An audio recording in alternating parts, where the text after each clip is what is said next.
మరలా చిగురించబోతుంది. గొప్ప దినాలను చూడబోతున్నావు. నీ యేసుకు సమస్తము సాధ్యమే. గుడ్ మార్నింగ్ దేవుని ప్రియ కుమారుడా, గుడ్ మార్నింగ్ దేవుని ప్రియ కుమార్తె, special good morning to you. చాలా సంతోషంగా ఉంది మరలా మీకు దేవుని మాట అందించటం. సంగమా, మీ జీవితంలో దేవుడు బలమైన కార్యం చేయబోతున్నాడు. ఈ ఉదయాన్న ఒక మాట చెప్తూ మిమ్మల్ని ధైర్యపరచడానికి ఇష్టపడుతున్నాను. సింహాసనం మీద కూర్చున్న దేవుడు నిన్ను ప్రేమిస్తున్నాడు. నేను విడిచిపెట్టి వెళ్ళిపోవడానికైతే ఆయనకి ఎప్పుడూ ఇష్టం లేదు. నీతో ఉండడం ఆయన ఎప్పుడు ఇష్టపడతాడు. చూడండి, బైబిల్లో ఎన్నెన్నో విషయాలు రాయబడ్డాయి ఆయన గురించి, ఎలా మానవుడితో ఆయన ముచ్చటించడం. చూడండి, మనుషుని పట్టించుకోకుండా ఉండొచ్చు, ఆయన మనుషుని వద్దనుకోవచ్చు, మానవుడు చేసిన పాపాలకు మానవుడిని దూరంగా పెట్టవచ్చు. సగమా, నేను చాలా ఇష్టపడుతున్నాను దేవుడు, నువ్వంటే చాలా ప్రేమ కలిగి ఉన్నాను. నువ్వు అనుకుంటున్నావు ఉదయాన దేవుడు నన్ను విడిచిపెట్టేసాడేమో, నాపై నాకు ప్రేమ ఉందనుకుంటున్నావేమో. ఈ ఉదయం నేను ప్రేమించుచున్నాడు. చూడండి, దేవుని లేఖనాల్లో ఒక మాట ఉంటుంది, నహూములో, దేవుడు ఎవరైతే ఆయన నమ్ముతారో, విశ్వాసం ఉంచుతారో వారిని ఆయన ఎరిగినాడని.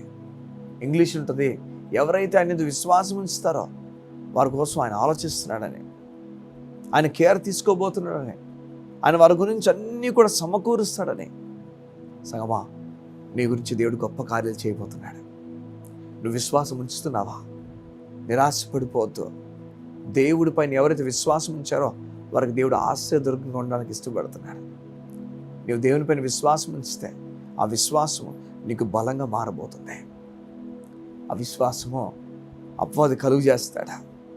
విశ్వాసము యేసు క్రీస్తు గురించిన జ్ఞానము నీకు విశ్వాసాన్ని కలుగు చేస్తుంది. ఈ ఉదయం దేవుడు నీతో మాట్లాడి చెప్తున్నాడు, ఇదిగో నీవు పాపం వల్ల దేవుడికి దూరం అయిపోయావు. నీవు దేవుడు కలిసే అవకాశం లేని సమయంలో ఉన్నావు నువ్వు. అలాంటి సమయంలో పరలోకం నుంచి దేవుడికి బహుమతిని పంపించాడు. తన బిడ్డని గురించి పంపించాడు, తన కుమారుని గురించి పంపించాడు. శిలువ మరణం గుండా ఆయన వెళ్ళాడు. సంగమా, ఈ మాట దేవుడు చెప్తున్నాడు, నీవు చనిపోవాలి. నీ స్థానంలో నా కొడుకు చనిపోయాడు, నిన్ను నా దగ్గరికి తీసుకోవడానికి చనిపోయాడు. ఇక నీవు నేను దూరం అయ్యే అవకాశం దేవుడు చెప్తున్నాడు. నీవు దేవుడు ఇంకెప్పటికీ దూరం అవరు. దేవుడు నువ్వు ఎప్పుడు కూడా సమాధానం కలిగి ముందుకెళ్ళారు. ఈరోజు దేవునితో మాట్లాడుతున్నాడు.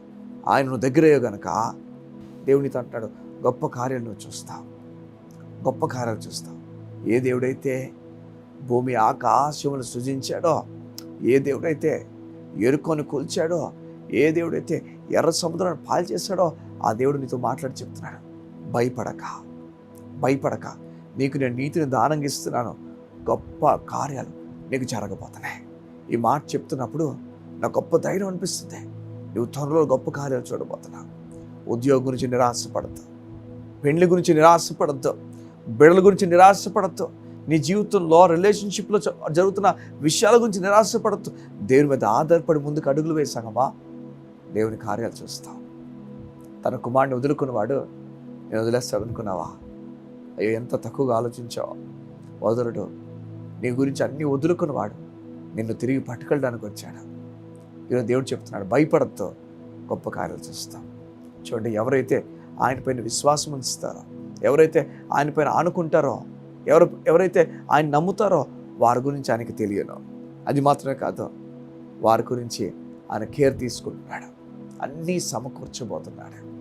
కళ్ళు మూసుకుంటావా? యోధుని గురించి ప్రార్థన చేస్తాను. అయ్యా, నీ బిడ్డలకు అన్నీ సమకూర్చబోతున్న దేవా, నీకు వందనాలు.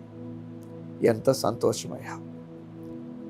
ఎందరో మా జీవితాలను పాడు చేయడానికి చూశారు, అయితే నీవైతే మా జీవితంలో ముందుండి నడిపించబోతున్నావు. మా కొరకు నీ ఆలోచనలు గొప్పవయ్యా, నీకు స్తోత్రం. మా కొరకు నీ తలంపులు గొప్పవి. ఎవరు ఏమనుకున్నా మమ్మల్ని నడిపించగల దేవుడు, నీకు వందనాలు. నా తండ్రి, నీ బిడ్డలను విడిచిపెట్టకుండా వారిని ఎలా నడిపించాలనుకుంటున్నావో ఆ రీతి నడిపించండి. నీ సంపూర్ణమైన, నీ ఉత్తమమైన, అనుకూలమైన చిత్తం వైపు నీ బిడ్డలు నడుచుదురుగాక. నీ బలమైన కార్యాలు జరిగించమడుతూ దైవికంగా నీ బిడ్డలు ముందుకెళ్ళినట్లుగా సహాయమును మేము ప్రకటించచ్చు. అయ్యా, నీ బిడ్డలు నీ కృపను ప్రకటించచ్చు. యేసు నామమున ప్రార్థించుచున్నాను తండ్రి. ఆమేన్, ఆమేన్, ఆమేన్. దేవుని అడుగుల్లో, అడుగుజాడలో వెళ్ళడానికి ఇష్టపడు. తన కుమారుని కోసం వదులుకున్నాడు. గొప్ప కార్యాలు చేయబోతున్నాడు. God bless you. See you tomorrow.